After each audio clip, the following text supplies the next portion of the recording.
श्रीमन्नारायण दोस्तों, राधे राधे। माघ मास महात्म्य का 22वां अध्याय। इतना कहकर भगवान अंतर ध्यान हो गए। तब देवनिधि कहने लगे कि हे महर्षि, जैसे गंगा जी में स्नान करने से मनुष्य पवित्र हो जाता है, वैसे ही भगवान की इस कथा को सुनकर मैं पवित्र हो गया। कृपा करके उस स्त्रोत को कहिए जिससे उस ब्राह्मण ने भगवान को प्रसन्न किया। लोमस जी कहते हैं कि उस स्त्रोत के पहले गरुड़ जी ने पढ़ा। उसने भी मैंने सुना। हे विप्रिया, स्त्रोत अध्ययन विद्या का सार, पापों का नाश करने वाला है। वासुदेव सर्वव्यापी चक्रधारी सज्जनों के प्रिय जगत के स्वामी श्री कृष्ण को नमस्कार है। जब स्तुति करने वाला जिसकी स्तुति की जाए तथा सभी जगत विष्णुमय हो तो किसकी स्तुति की जाए। जिस भगवान के अश्ववेद हैं, फिर कौन सी स्तुति उसकी प्रसन्नता के लिए की जाती है। जिसको वेद नहीं जान सकते, ना वाणी ना मन जान सकता, उसकी स्तुति से अज्ञानी क्या कर सकता। सारा चर अचर संसार जिसकी माया से चक्र की तरह घूम रहा, इसी से हे प्रभु आप चक्रधारी कहलाते हो। ब्रह्मा विष्णु आप ही हो। सारे संसार को उत्पन्न करने वाले ब्रह्मा को भी आप ही ने उत्पन्न किया। जब जीव शरीर को धारण करता है तब उसमें ज्ञान उत्पन्न होता है। तुम सब सुखों के दाता हो, इसमें कोई संदेह नहीं। आपसे संपूर्ण सुखों को देने वाली बुद्धि उत्पन्न होती है। आप ही 5 कर्मेंद्रिय, पंचमभूत तथा मन के विदित भाव को ब्रह्मा विष्णु रुद्र की कल्पना से आप संसार की कल्पना इसी प्रकार करते हो जैसे पिता पुत्री की। कवियों में जो रूप शोभा देता है, उस निर्गुण विष्णु भगवान को मैं नमस्कार करता हूँ। जिसमें ज्ञान रखने की स्तुति में कहे गए हुए कर्मों को लोग करते हैं, उस परम ब्रह्मा को मैं नमस्कार करता हूँ। मैं उस सत्य रूप हरि को, जिसको योगी लोग भी सब प्राणियों में आत्म रूप देखते हैं, उपासना करते हैं, जिसको अद्वैत कहते हैं और गाते हैं, यज्ञ करते हैं, उस माधव भगवान को मैं नमस्कार करता हूँ। मनुष्यों को माया तथा मोह में पैदा हुए विस्तृत अभ्यास, अहंकार तथा ममता को जानकर खो देने से उस भगवान को मैं नमस्कार करता हूँ। संसार में मनुष्य के मोह रूपी वायु से सदा भव को भाने वाली ज्वाला आपके चरणों कमल की छाया पहुँचाने से नहीं जलती। जिसके स्मरण मात्र से मोह अज्ञान रोग दूर हो जाते हैं, उस अनंत रूप को नमस्कार करता हूँ। जिसमें मिल जाने पर और किसी दूसरे की इच्छा नहीं रहती, जिसको जानकर अद्वितीय आत्मा को देखते ही यदि विष्णु शब्द का अर्थ और उसके विषय का ज्ञान एक ही होता, उस सत्य से हे माधव इस संसार की माया में फंसकर तेरे ही ध्यान में रत रहता है। यदि देवांत दर्शन से भगवान सारे संसार में व्याप्त हैं, तो इसी सत्य से भगवान में भरी निर्विघ्न भक्ति हो, जो बीज नहीं है तो भी बिना बीज के स्वयं विद्यमान है। सो विष्णु भगवान रूपी रंग से हमारे बीज के टुकड़े टुकड़े को सृष्टि स्थिति तथा लय के लिए ब्रह्मा विष्णु महेश 3 रूप धारण करते हैं और कार्य में सत्य रज और तम इन तीनों गुणों में विद्यमान है। वह भगवान मुझ पर प्रसन्न हो, जो प्राणियों के हृदय रूपी मंदिर में निर्मल देव वास करते हैं, और वह भगवान मुझ पर प्रसन्न हो, जो अविद्या पूर्ण संसार का त्याग करता, जगन में आप अपना बनाया हुआ विश्व आनंद करता, आपके त्याग करने पर अपवित्र हो जाता, उसका साथ आपके पर भी तुम बिन साथ बनाए रहता। विनाशकारी विचित्र चाणक्य पंचभूत योग से पैदा हुआ चैतन्य मानते हुए उपासना करते हैं।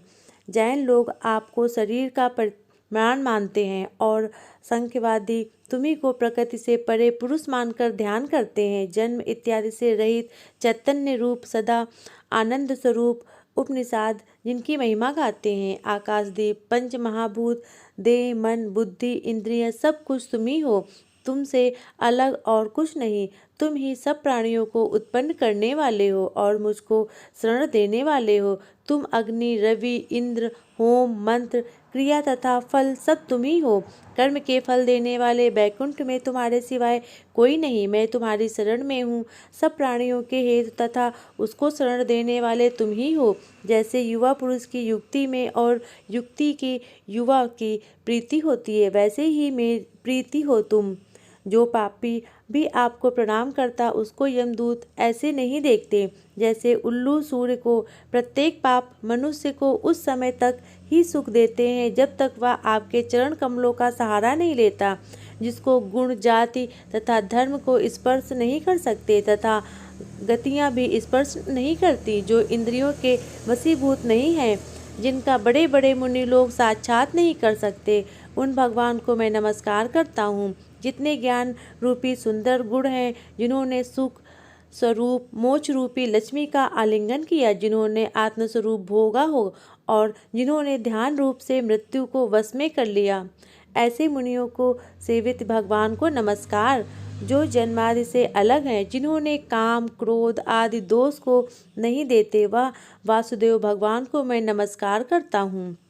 जिनके ज्ञान की गति से अविद्या रूपी मल शुद्ध हो जाता है, जिनके ज्ञान रूपी शास्त्र से संसार रूपी शत्रु का नाश हो जाता है, उन दुखों को नाश करने वाले को मैं नमस्कार करता हूँ।